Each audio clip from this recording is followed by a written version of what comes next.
নমস্কার। সকল গল্পপ্রেমী ও সাহিত্যপ্রেমী শ্রোতা বন্ধুদের আমার অনেক স্বাগত।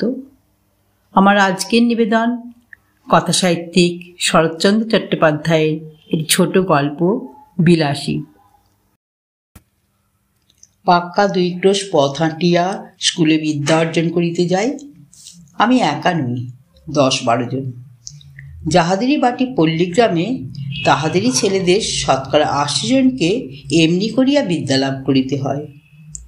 ইহাতে লাভের অঙ্কে শেষ পর্যন্ত একবার শূন্য না পড়িলেও যাহা পড়ে তাতে হিসাব করিবার পক্ষে এই কয়টা কথা চিন্তা করিয়া দেখিলেই যথেষ্ট হইবে যে ছেলেদের সকাল 8টার মধ্যে বাইর হইয়া যাতায়াতে 4 ক্রোশ পথ ভাঙিতে হয়। 4 ক্রোশ মানে 8 মাইল নয়, ঢের বেশি। বর্ষার দিনে মাথার উপরে মেঘের জল ও পায়ের নিচে 1 হাঁটু কাদা, এবং গ্রীষ্মের দিনে জলের বদলে কড়া সূর্য এবং কাদার বদলে ধুলার সাগর সাঁতার দিয়া স্কুল ঘর করিতে হয়। সেই দুর্ভাগ্য বালকদের মা সরস্বতী খুশি হইয়া বর দিবেন কি তাহাদের যন্ত্রণা দেখিয়া কোথায় যে তিনি মুখ লুকাইবেন ভাবিয়া পান না। তারপরে কৃতবিদ্যা শিশুর দল বড় হইয়া একদিন গ্রামেই বসুন আর ক্ষুধার জ্বালায় অন্যত্রই যান। তাদের 4 ক্রোশ পথ হাঁটা বিদ্যার তেজ আত্মপ্রকাশ করিবেই করিবে। কেহ কেউ বলেন শুনিয়াছি, আচ্ছা যাদের ক্ষুধার জ্বালা তাদের কথা না হয় নাই বলিলাম, কিন্তু যাদের সে জ্বালা নাই তেমন সব ভদ্রলোকেই বা কি সুখে গ্রাম ছাড়িয়া পলায়ন করেন। তাদের বাস করিতে থাকিলে তো পল্লীর এত দুর্দশা হয় না। ম্যালেরিয়ার কথা না হয় নাই পারিলাম, সে থাক। কিন্তু ওই 4 ক্রোশ হাঁটার জ্বালায় কত ভদ্রলোকেই যে ছেলেপুলে লইয়া গ্রাম ছাড়িয়া শহরে পালান তাহার আর সংখ্যা নাই। তারপর একদিন ছেলেপুলের পড়াও শেষ হয় বটে, তখন কিন্তু শহরের সুখ সুবিধা রুচি লইয়া আর তাদের গ্রামে ফিরিয়ে আসা চলে না। কিন্তু থাকে সকল বাজে কথা। স্কুলে যাই, 2 ক্রোশের মধ্যে এমন আরও তো 2-3খানা গ্রাম পার হইতে হয়। কার বাগানে আম পাকিতে শুরু করিয়াছে, কোন বনে বৈচি ফল অপর্যাপ্ত ফলিয়াছে, কার গাছে কাঁঠাল এই পাকিল বলিয়া কার বর্তমান রম্ভার কাঁদি কাটিয়া লইবার অপেক্ষা মাত্র, কার কানাচে ঝোপের মধ্যে আনারসের গায়ে রং ধরিয়াছে, কার পুকুর পাড়ের খেজুর মেথি কাটিয়া খাইলে ধরা পড়িবার সম্ভাবনা অল্প, এই সব খবর লইতেই সময় যায়। কিন্তু আসল যা বিদ্যা, কামস্কটকার রাজধানীর নাম কি এবং সাইবেরিয়ার খনির মধ্যে রূপা মেলে না সোনা মেলে, এ সকল দরকারি তথ্য অবগত হইবার ফুরসতই মেলে না। কাজেই এক্সামিনের সময় এডেন কি জিজ্ঞাসা করিলে বলি পার্সিয়ার বন্দর, আর হুমায়ুনের বাপের নাম জানিতে চাইলে লিখিয়া দিয়া আসি তোগলক খাঁ। এবং আজ 40-এর কোটা পার হইয়াও দেখি ও সকল বিষয় ধারণা প্রায় একই রকম আছে। তারপরে প্রমোশনের দিন মুখ ভার করিয়া বাড়ি ফিরিয়া আসিয়া কখনো বা দল বাঁধিয়া মতলব করি মাস্টারকে ঠ্যাঙানো উচিত, কখনো বা ঠিক করি অমন বিশ্রী স্কুলে ছাড়িয়া দেওয়াই কর্তব্য। আমাদের গ্রামের একটি ছেলের সঙ্গে মাঝে মাঝে স্কুলের পথে দেখা হইত। তার নাম ছিল মৃত্যুঞ্জয়। আমাদের চেয়ে সে অনেক বড়, 3rd ক্লাসে পড়িত। কবে যে সে প্রথম 3rd ক্লাসে উঠিয়াছিল এ খবর আমরা কেহই জানিতাম না। সম্ভবত তাহা প্রত্নতাত্ত্বিকের গবেষণার বিষয়। আমরা কিন্তু তার 3rd ক্লাসটাই চিরদিন দেখিয়া আসিয়াছি। তার 4th ক্লাসে পড়ার ইতিহাসও কখনো শুনি নাই, 2nd ক্লাসে উঠিবার খবরও কখনো পাই নাই। মৃত্যুঞ্জয়ের বাবা মা ভাই বোন কেহই ছিল না। ছিল শুধু গ্রামের এক প্রান্তে একটা প্রকাণ্ড আম বাগানের আম কাঁঠালের বাগান, আর তার মধ্যে একটা প্রকাণ্ড পোড়ো বাড়ি, আর ছিল এক জ্ঞাতি খুড়া। খুড়ার কাজ ছিল ভাইপোর নানাবিধ দুর্নাম রটনা করা। সে গাঁজা খায়, সে গুলি খায়, এমনি আরও কত কি। তার আর একটা কাজ ছিল বলিয়া বেড়ানো ওই বাগানে অর্ধেকটা তার নিজের অংশ। নালিশ করিয়া দখল করার অপেক্ষা মাত্র।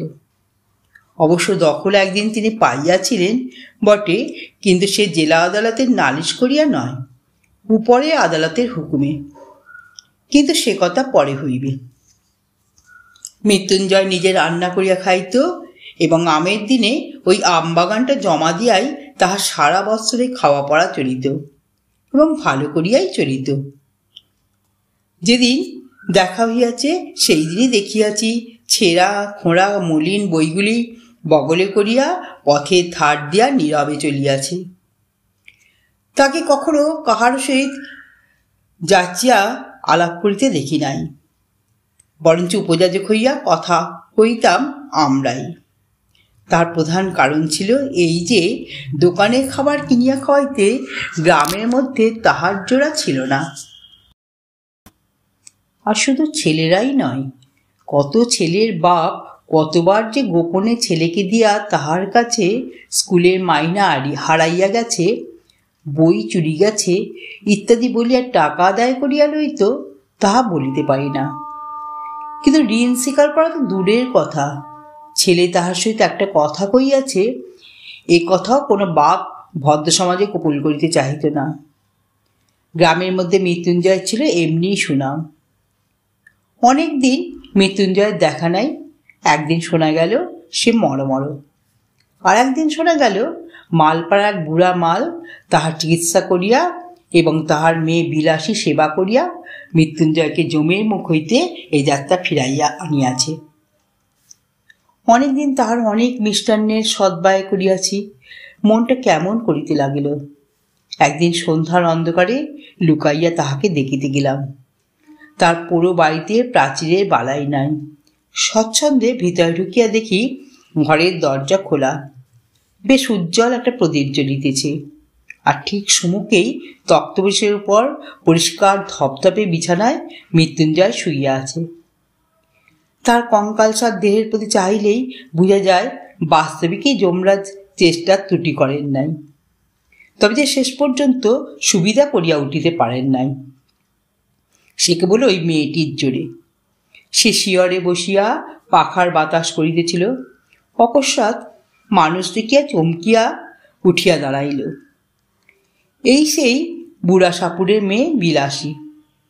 তার বয়স 18 কি 28 ঠাউর করিতে পারিলাম না, কিন্তু মুখের প্রতি চাহিবা মাত্র টের পাইলাম বয়স যাই হোক, খাটিয়া খাটিয়া আর রাত জাগিয়া জাগিয়া ইয়া শরীর আরে আর কিছু নাই। ঠিক যেন ফুলদানিতে জল দিয়া ভিজাইয়া রাখা বাসি ফুলের মতো। হাত দিয়া এতটুকু স্পর্শ করিলে, এতটুকু নাড়াচাড়া করিতে গেলেই ঝরিয়া পড়িবে। মৃত্যুঞ্জয় আমাকে চিনিতে পারিয়া বলিল, কে ন্যাড়া? বলিলাম, হুঁ। মৃত্যুঞ্জয় কহিল, বসো। মেয়েটা ঘাড় হেঁট করিয়া দাঁড়াইয়া রইল। মৃত্যুঞ্জয় 2-4 কথায় যাহা কইল তাহার মর্ম এই যে প্রায় 1.5 মাস হইতে চলিল সে শয্যাগত। মধ্যে 10-15 দিন সে অজ্ঞান অচৈতন্য অবস্থায় পড়িয়াছিল। এই কয়দিন হইল সে লোক চিনিতে পারিতেছে, এবং যদিচ এখনো সে বিছানা ছাড়িয়া উঠিতে পারে না, কিন্তু আর ভয় নাই। ভয় নাই থাকুক, কিন্তু ছেলে মানুষ হইল এটা বুঝিলাম, আজও যাহার শয্যা ত্যাগ করিয়া উঠিবার ক্ষমতা হয় নাই, সেই রোগীকে এই বনের মধ্যে একাকী যে মেয়েটি বাঁচাইয়া তুলিবার ভার লইয়াছিল, সে কত বড় গুরুভার। দিনের পর দিন, রাত্রির পর রাত্রি তাহার কত সেবা, কত শুশ্রূষা, কত ধৈর্য, কত রাত জাগা, সে কত বড় সাহসের কাজ। কিন্তু যে বস্তুটি এই অসাধ্য সাধন করিয়া তুলিয়াছিল তার পরিচয় যদিচ সেদিন পাই নাই, কিন্তু আর একদিন পাইয়াছিলাম। ফিরিবার সময় মেয়েটি আরেকটি প্রদীপ লইয়া আমার আগে আগে ভাঙা প্রাচীরের শেষ পর্যন্ত আসিল। এতক্ষণ পর্যন্ত সে একটি কথাও কহে নাই। এইবার আস্তে আস্তে বলিল, রাস্তা পর্যন্ত তোমার রেখে আসবো কি? বড় বড় আম গাছের সমস্ত বাগানটা যেন একটা বিরাট অন্ধকারের মতো বোধ হইতেছিল। পথ দেখা তো দূরের কথা, নিজের হাতটা পর্যন্ত দেখা যায় না। বলিলাম, পৌঁছে দিতে হবে না, শুধু আলোটা দাও। সে প্রদীপটা আমার হাতে দিতেই তার উৎকণ্ঠিত মুখের চেহারাটা আমার চোখে পড়িল। আস্তে আস্তে সে বলিল, একলা যেতে ভয় করবে না তো? একটু এগিয়ে দিয়ে আসবো? মেয়ে মানুষ জিজ্ঞাসা করে ভয় করবে না তো, সুতরাং মনে যাই থাক। প্রত্যুত্তরে শুধু একটা কথা না বলেই অগ্রসর হইয়া গেলাম। সে পুনরায় কইল, ঘন জঙ্গলের পথ, একটু দেখে দেখে পা ফেলে যেও। সর্বাঙ্গে কাঁটা দিয়া উঠিল, কিন্তু এতক্ষণে বুঝিলাম উদ্বেগটা তাহার কিসের জন্য এবং কেন সে আলো দেখাইয়া এই বনের পথটা পার করিয়া দিতে চাহিয়াছিল। হয়তো সে নিষেধ শুনিত না, সঙ্গেই যাইত, কিন্তু পীড়িত মৃত্যুঞ্জয়কে একাকী ফেলিয়া যাইতে বোধ করি তাহার শেষ পর্যন্ত মন সরিল না। ২৫ বিঘার বাগান, সুতরাং পথটা কম নয়। এই দারুণ অন্ধকারের মধ্যে প্রত্যেক পদক্ষেপেই বোধ করি ভয় ভয় করিতে হইত। কিন্তু পরক্ষণেই মেয়েটির কথাতেই সমস্ত মন এমনি আচ্ছন্ন হইয়া রইল যে ভয় পাইবার আর সময় পাইলাম না। কেবল মনে হইতে লাগিল, একটা মৃতকল্প রোগী লইয়া যা থাকা কত কঠিন। মৃত্যুঞ্জয় তো যে কোনো মুহূর্তেই মরিতে পারিত। তখন সমস্ত রাত্রি এই বনের মধ্যে মেয়েটি একাকী কি করিত? কেমন করিয়া তার সে রাতটা কাটিত? এই প্রসঙ্গে অনেক দিন পরে একটা কথা আমার মনে পড়ে। এক আত্মীয়ের মৃত্যুকালে আমি উপস্থিত ছিলাম। অন্ধকার রাত্রি, বাটিতে ছেলেপুলে চাকর বাকর নাই, ঘরের মধ্যে শুধু তার সদ্য বিধবা স্ত্রী আর আমি। তার স্ত্রী তো শোকের আবেগে দাপাদাপি করিয়া এমন কাণ্ড করিয়া তুলিলেন যে ভয় হইল তাহারও প্রাণটা বুঝি বাইর হইয়া যায় বা। কাঁদিয়া কাঁদিয়া বারবার আমাকে প্রশ্ন করিতে লাগিলেন, তিনি স্বেচ্ছায় যখন সহমরণে যাইতে চাইয়েছেন তখন সরকারের কি? তার যা তিলার্ধ মাটিতে সাথ নাই, এ কি তাহারা বুঝিবে না? তাদের ঘরে কি স্ত্রী নাই? তাহারা কি পাষাণ? আর এই রাত্রেই গ্রামের 5 জন যদি নদীর তীরের কোনো একটা জঙ্গলের মধ্যে তার সহমরণের জোগাড় করিয়া দেয়, তো পুলিশের লোক জানিবে কি করিয়া? এমন কত কি। কিন্তু আমার তো আর বসিয়া বসিয়া তার কান্না শুনিলেই চলে না। পাড়ার খবর দেয়া চাই, অনেক জিনিস জোগাড় করা চাই। কিন্তু আমার বাইরে যাইবার প্রস্তাব শুনিয়াই তিনি প্রকৃতিস্থ হইয়া উঠিলেন। চোখ মুছিয়া বলিলেন, ভাই, যা হবার সে তো হয়েছে, আর বাইরে গিয়ে কি হবে? রাতটা কাটুক না। বলিলাম, অনেক কাজ, না গেলেই যে নয়। তিনি বললেন, হোক কাজ, তুমি বসো। বলিলাম, বসলে চলবে না, একবার খবর দিতেই হবে। বলিয়া পা বাড়াবা মাত্র তিনি চিৎকার করিয়া উঠিলেন, ওরে বাপরে, আমি একলা থাকতে পারবো না। কাজেই আবার বসিয়া পড়িতে হইল। কারণ তখন বুঝিলাম যে স্বামী জ্যান্ত থাকিতে তিনি নির্ভয়ে 25 বৎসর একাকী ঘর করিয়াছিলেন, তার মৃত্যুটা যদি বা সহে, তার মৃত দেহটা এই অন্ধকার রাত্রে 5 মিনিটের জন্য সহিবে না। বুক যদি কিছুতে ফাটে তো এই মৃত স্বামীর কাছে একলা থাকিলে। কিন্তু দুঃখটা তাহার তুচ্ছ করিয়া দেখাও আমার উদ্দেশ্য নয়, কিংবা তা খাঁটি নয় একথা বলাও আমার অভিপ্রায় নয়, কিংবা একজনের ব্যবহারেই তাহার চূড়ান্ত মীমাংসা হইয়া গেল তাহাও নহে। কিন্তু এমন আরও অনেক ঘটনা জানি, যাহার নাম উল্লেখ না করিয়াও আমি এই কথা বলিতে চাই যে শুধু কর্তব্যজ্ঞানের জোরে অথবা বহুকাল ধরিয়া একসঙ্গে ঘর করার অধিকারেই এই ভয়টাকে কোনো মেয়ে মানুষ অতিক্রম করিতে পারে না। ইয়া আর একটা শক্তি, যাহার বহু স্বামী স্ত্রী 1 বছর একত্রে ঘর করার পরেও হয়তো তাহার কোনো সন্ধান পায় না।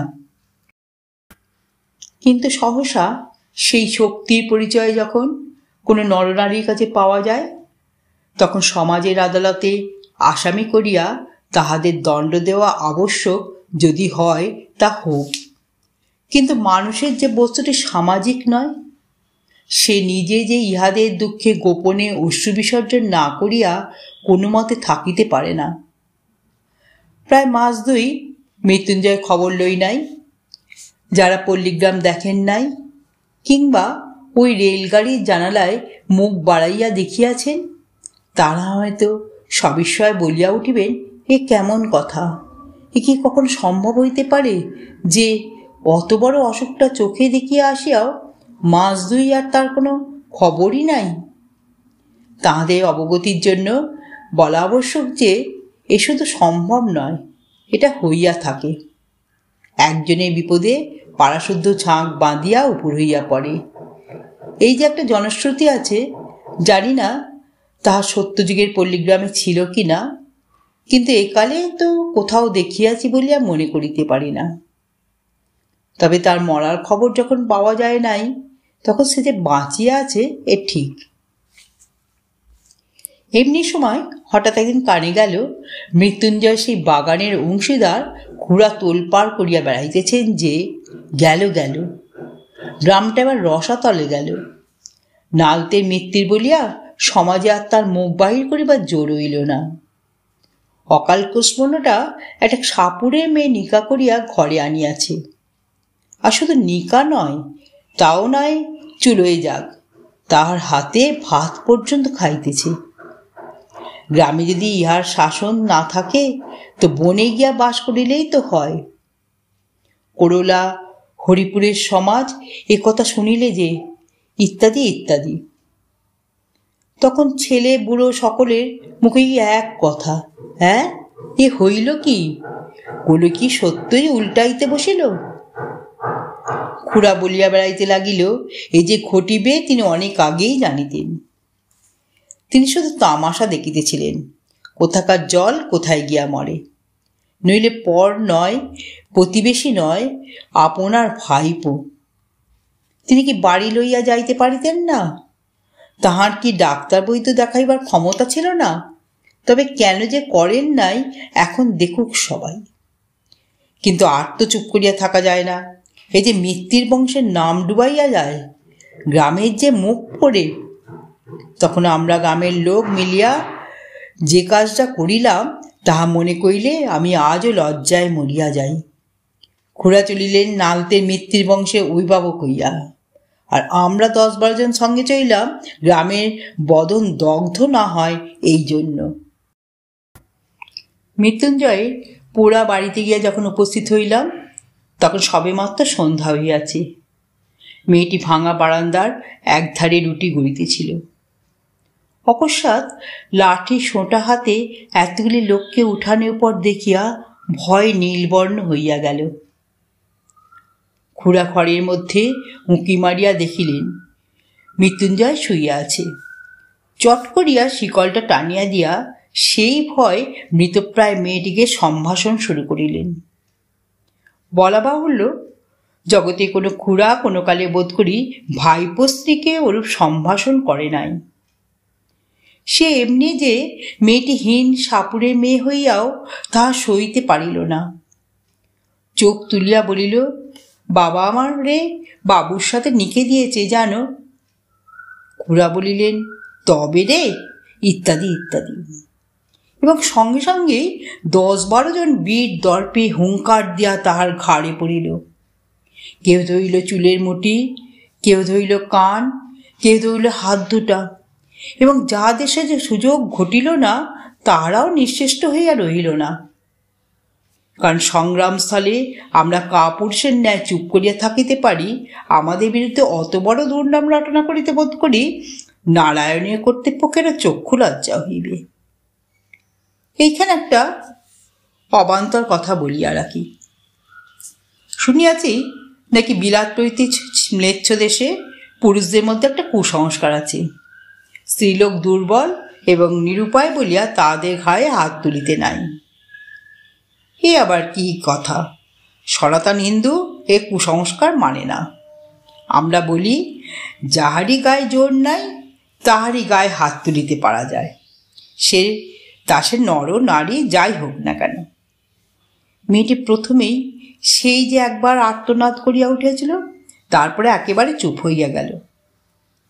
কিন্তু আমরা যখন তাহাকে গ্রামের বাইরে রাখিয়া আসিবার জন্য হিঁচড়াইয়া লইয়া চলিলাম, তখন সে মিনতি করিয়া বলিতে লাগিল, বাবুরা, আমাকে একটি বার ছেড়ে দাও, আমি রুটিগুলো ঘরে দিয়ে আসি, বাইরে শিয়াল কুকুরে খেয়ে যাবে, রোগা মানুষ সমস্ত রাত খেতে পাবে না।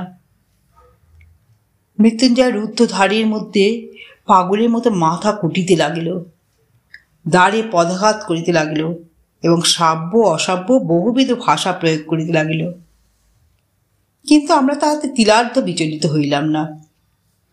স্বদেশের মঙ্গলের জন্য সমস্ত অকাতরে সহ্য করিয়া তাহাকে হিড়ির করিয়া টানিয়া লইয়া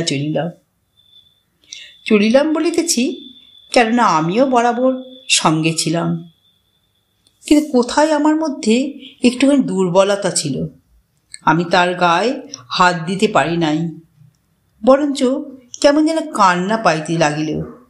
সে যে অত্যন্ত অন্যায় করিয়াছে এবং তাহাকে গ্রামের বাইর করাই উচিত বটে, কিন্তু এটাই যে আমরা ভালো কাজ করিতেছি সেও কিছুতেই মনে করিতে পারিলাম না। কিন্তু আমার কথা যাক, আপনারা মনে করিবেন না পল্লীগ্রামে উদারতার একান্ত অভাব, মোটেই না, বরঞ্চ বড়লোক হইলে আমরা এমন সব ঔদার্য প্রকাশ করি যে শুনিলে আপনারা অবাক হইয়া যাইবেন। এই মৃত্যুঞ্জয়টাই যদি না তাহার হাতে ভাত খাইয়া অমার্জনীয় অপরাধ করিত, তা হইলে তো আমাদের এত রাগ হইত না। আর কায়েতের ছেলের সঙ্গে সাপুরের মেয়ের নিকা, এতে একটা হাসিয়া উড়াইবার কথা। কিন্তু কাল হইল যে ওই ভাত খাইয়া, হোক না সে 2.5 মাসের রোগী, হোক না সে শয্যাশায়ী, কিন্তু তাই বলিয়া ভাত, লুচি নয়, সন্দেশ নয়, পাঁঠার মাংস নয়, ভাত খাওয়া যে অন্য পাপ, সে তো আর সত্যই মাপ করা যায় না। তা নইলে পল্লীগ্রামের লোক সংকীর্ণ চিত্ত নয়। 4 ক্রোশ হাঁটা বিদ্যা যেসব ছেলের পেটে, তারাই তো একদিন বড় হইয়া সমাজের মাথা হয়। দেবী বীণাপাণির বরে সংকীর্ণতা তাহাদের মধ্যে আসিবে কি করিয়া? এই তো ইহারাই কিছুদিন পরে প্রাতঃস্মরণীয় স্বর্গীয় মুখোপাধ্যায় মহাশয়ের বিধবা পুত্রবধূ মনের বৈরাগ্যে বছর 2 কাশিবাসী করিয়া যখন ফিরিয়া আসিলেন, তখন নিন্দুকেরা কানাকানি করিতে লাগিল যে অর্ধেক সম্পত্তি বিধবার এবং পাছে তাহা বেহাত হয়, এই ভয় ছোটবাবু অনেক চেষ্টা অনেক পরিশ্রমের পর বৌঠানকে যেখান হইতে ফিরাইয়া আনিয়াছেন, সেটা কাশী বটে। যাই হোক, ছোটবাবু তাহার স্বাভাবিক ঔদার্যে গ্রামের বারোয়ারি পূজা বাবদ 200 টাকা দান করিয়া 5খানা গ্রামের ব্রাহ্মণের সদক্ষিণা উত্তম ফলাহারের পর প্রত্যেক সৎব্রাহ্মণের হাতে যখন একটা করিয়া কাঁসার গেলাস দিয়া বিদায় করিলেন, তখন ধন্য ধন্য পড়িয়া গেল। এমনকি পথে আসিতে আসিতে অনেকেই দেশের এবং দশের কল্যাণের নিমিত্ত কামনা করিতে লাগিলেন। এমন সব যারা বড় লোক, তাদের বাড়িতে বাড়িতে মাসে মাসে এমন সব সদ অনুষ্ঠান আয়োজন করা হয় না কেন? কিন্তু যাক, মুহূর্তে কাহিনী আমাদের অনেক আছে, যুগে যুগে সঞ্চিত হইয়া প্রায় প্রত্যেক পল্লীবাসীর দ্বারেই স্তূপাকার হইয়া উঠিয়াছে। এই দক্ষিণবঙ্গের অনেক পল্লীতে অনেক দিন ঘুরিয়া গৌরব করিবার মতো অনেক বড় বড় ব্যাপার প্রত্যক্ষ করিয়াছি। চরিত্রেই বলো, ধর্মেই বলো, সমাজেই বলো, আর বিদ্যাতেই বলো, শিক্ষা একেবারে পুরা হইয়া আছে। এখন শুধু ইংরাজকে কষিয়া গালিগালাজ করিতে পাইলেই দেশটা উদ্ধার হইয়া যায়। বৎসরখানেক গত হইয়াছে, মশার কামড় আর সহ্য করিতে না পারিয়া সবেমাত্র সন্ন্যাসীগিরিতে ইস্তফা দিয়া ঘরে ফিরিয়াছি। একদিন দুপুরবেলা রোজ 2 দূরের মালপাড়ার ভিতর দিয়া চলিয়াছি, হঠাৎ দেখি একটা কুটিরের দ্বারে বসিয়া মৃত্যুঞ্জয়। তার মাথায় গেরুয়া রঙের পাকড়ি, বড় বড় দাড়ি চুল, গলায় রুদ্রাক্ষ ও পুঁথির মালা। কে বলিবে এই আমাদের সেই মৃত্যুঞ্জয়? কায়স্থের ছেলে, 1টা বছরের মধ্যেই জাত দিয়ে একেবারে পুরাদস্ত সাপুরে হইয়া গেছে। মানুষ কত শীঘ্র যে তাহাদের 14 পুরুষের জাতটা বিসর্জন দিয়া আর একটা জাত হইয়া উঠিতে পারে, সে এক আশ্চর্য ব্যাপার। ব্রাহ্মণের ছেলে ম্যাতরানী বিবাহ করিয়া ম্যাথর হইয়া গেছে এবং তাহাদের ব্যবসা অবলম্বন করেছে, এ বোধ করি আপনারা সবাই শুনিয়াছেন। আমি সৎ ব্রাহ্মণের ছেলেকে এন্ট্রান্স পাস করার পরেও ডোমের মেয়ে বিবাহ করিয়া ডোম হইতে দেখিয়াছি। এখন সে ধুচুনি কুলো বুনিয়া বিক্রয় করে, শুয়ার চড়ায়। ভালো ভালো কায়স্থর সন্তানকে কসাইয়ের মেয়ে বিবাহ করিয়া কসাই হইয়া যাইতেও দেখিয়াছি। আজ সে স্বহস্তে গরু কাটিয়া বিক্রয় করে। তাহাকে দেখিয়া কার সাধ্য বলে কোনো কাল সে কসাই ভিন্ন আর কিছু ছিল। কিন্তু সকলেরই ওই একই হেতু। আমার তাই তো মনে হয়, এমন করিয়া এত সহজে পুরুষকে যারা টানিয়া নামাইতে পারে, তারা কি এমনি অবলীলাক্রমে তাদের ঠেলিয়া উপরে তুলিতে পারে না? যে পল্লীগ্রামে পুরুষদের সুখ্যাতিতে আজ পঞ্চমুখ হইয়া উঠিয়াছি, গৌরবটি কি একা শুধু তাহাদেরই? শুধু নিজেদের জোরেই এত ক্ষত দ্রুত নিচের দিকে নামিয়া চলিয়াছি? অন্তরের দিক হইতে কি এতটুকু উৎসাহ, এতটুকু সাহায্য আসে না? কিন্তু যাক, ঝোঁকের মাথায় হয়তো বা অনধিকার চর্চা করিয়া বসিব। কিন্তু আমার মুশকিল হইয়াছে এই যে, আমি কোনো মতে ভুলিতে পারি না দেশের 90 জন নরনারী ওই পল্লীগ্রামেরই মানুষ, এবং সেই জন্য কিছু একটা আমাদের করা চাই। যাক, বলিতেছিলাম যে দেখিয়াকে বলিবে এসেই মৃত্যুঞ্জয়, কিন্তু আমাকে সে হাতির করিয়া বসাইল। বিলাসী পুকুরে জল আনিতে গিয়াছিল, আমাকে দেখিয়া সেও ভারী খুশি হইয়া বারবার বলিতে লাগিল, তুমি না আকলালে সে রাত্রিরে আমাকে তারা মেরেই ফেলত। আমার জন্য কত মারি না জানি তুমি খেয়েছিলে। কথায় কথায় শুনিলাম পরদিনই তারা এখানে উঠিয়া আসিয়া ক্রমশ ঘর বাঁধিয়া বাস করিতেছে এবং সুখে আছে। সুখে যে আছে এ কথা আমাকে বলার প্রয়োজন ছিল না, শুধু তাদের মুখের পানে চাইয়াই আমি তাহা বুঝিয়াছিলাম। তাই শুনিলাম আজ কোথায় নাকি তাহাদের সাপ ধরার বায়না আছে এবং তাহারা প্রস্তুত হইয়াছে। আমিও অমনি সঙ্গে যাইবার জন্য লাফাইয়া উঠিলাম। ছেলেবেলা হইতেই দুটা জিনিসের উপর আমার প্রবল শখ ছিল। এক ছিল গোকুড়ে কেউটির সাপ ধরিয়া পোষা, আর ছিল মন্ত্রসিদ্ধ হওয়া। সিদ্ধ হওয়ার উপায় তখনও খুঁজিয়া বাইর করিতে পারি নাই, কিন্তু মৃত্যুঞ্জয়কে ওস্তাদ লাভ করিবার আশায় আনন্দে উৎফুল্ল হইয়া উঠিলাম। সে তাহার নামজাদা শ্বশুরের শিষ্য, সুতরাং মস্ত লোক। আমার ভাগ্য যে অকস্মাৎ এমন সুপ্রসন্ন হইয়া উঠিবে তাহা কে ভাবিতে পারিত। কিন্তু শক্ত কাজ এবং ভয়ের কারণ আছে বলিয়া প্রথমে তাহারা উভয়ই আপত্তি করিল। কিন্তু আমি এমনি নাছোড়বান্দা হইয়া উঠিলাম যে মাসখানেকের মধ্যে আমাকে সাগরেদ করিতে মৃত্যুঞ্জয় পথ পাইল না।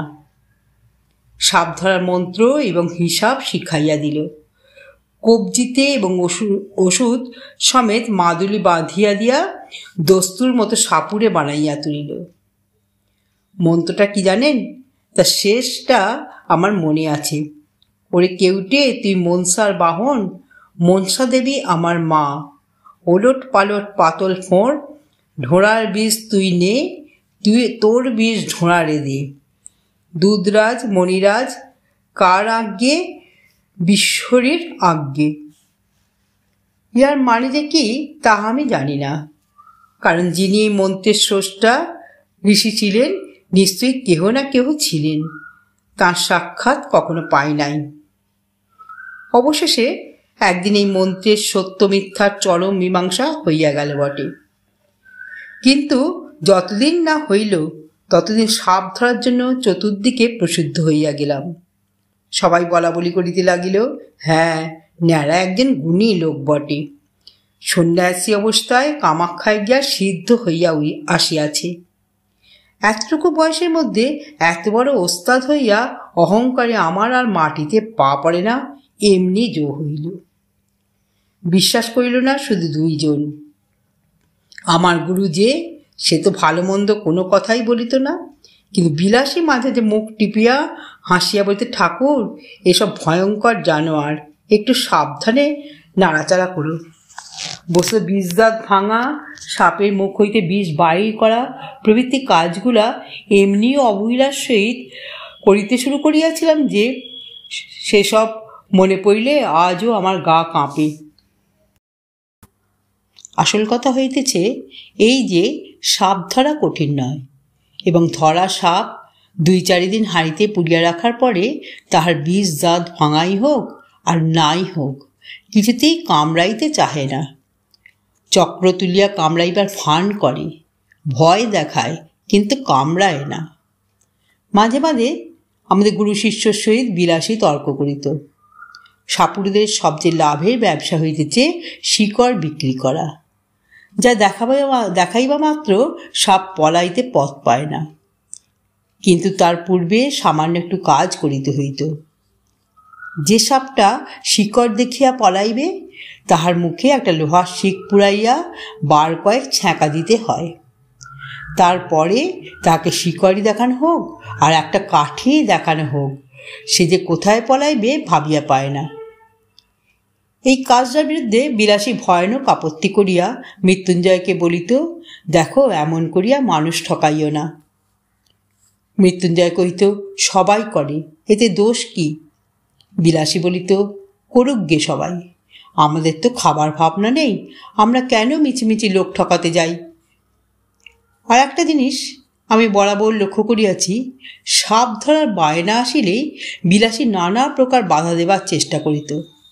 আজ শনিবার, আজ মঙ্গলবার, এমনি কত কি। মৃত্যুঞ্জয় উপস্থিত না থাকিলে সে তো একেবারে ভাগাইয়া দিত, কিন্তু উপস্থিত থাকিলে মৃত্যুঞ্জয় নগদ টাকার লোভ সামলাইতে পারিত না। আর আমার তো একরকম নেশার মতো হইয়া দাঁড়াইয়াছিল। নানা প্রকারে তাহাকে উত্তেজিত করিতে চেষ্টা ত্রুটি করিতাম না।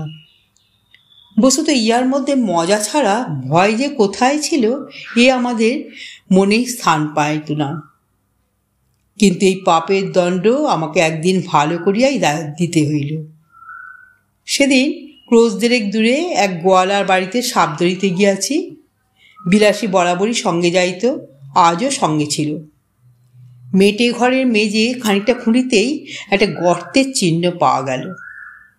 আমরা কেহই লক্ষ্য করি নাই, কিন্তু বিলাসী সাপুরের মেয়ে।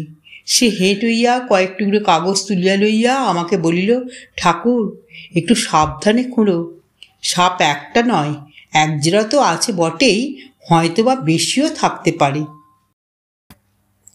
মৃত্যুঞ্জয় বলিল, এরা যে বলে একটাই এসে ঢুকেছে, একটাই দেখতে পাওয়া গেছে।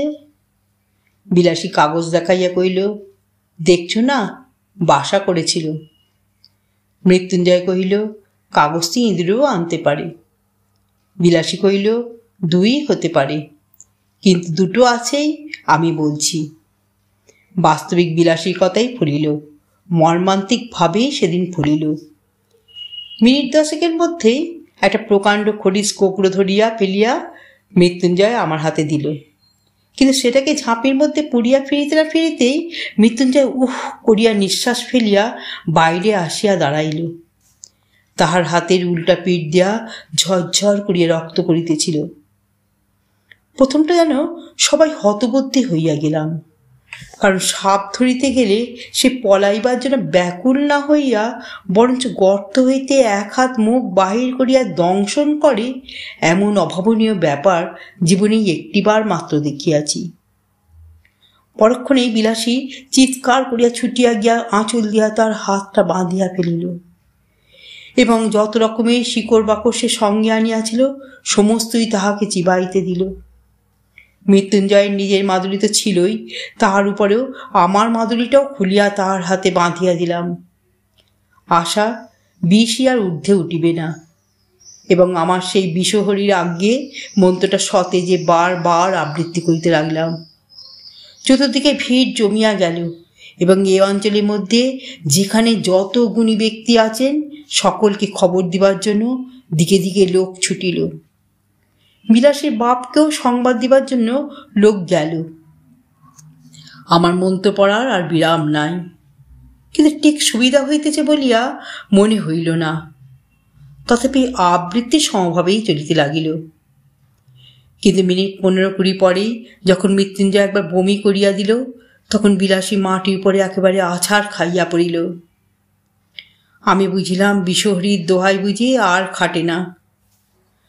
নিকটবর্তী আরও 2-4 জন ওস্তাদ আসিয়া পড়িলেন এবং আমরা কখনো বা একসঙ্গে, কখনো বা আলাদা 33 কোটি দেবদেবীর দোহাই পাড়িতে লাগিলাম। কিন্তু 20 দোহাই মানিল না। রোগীর অবস্থা ক্রমেই মন্দ হইতে লাগিল। যখন দেখা গেল ভালো কথায় হইবে না, তখন 3-4 জন রোজা মিলিয়া বিষকে এমনি অকথ্য অসাব্য গালিগালাজ করিতে লাগিল যে বিষের কান থাকিলে সে মৃত্যুঞ্জয় তো মৃত্যুঞ্জয়, সেদিন দেশ ছাড়িয়া পলাইত।